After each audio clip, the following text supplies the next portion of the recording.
Will AI replace jobs in my business? And how do I reassure my team?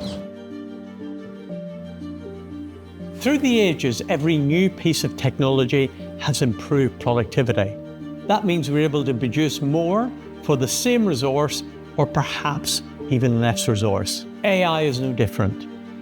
Will it destroy jobs? In some cases, in all honesty, I believe it will. But it will also create jobs.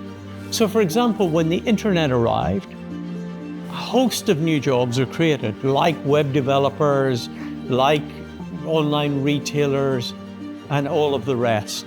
I don't know where the balance will be with AI between jobs created and jobs lost. But what I do know is those companies and those individuals who are using AI, they will take the jobs of those who are not using AI.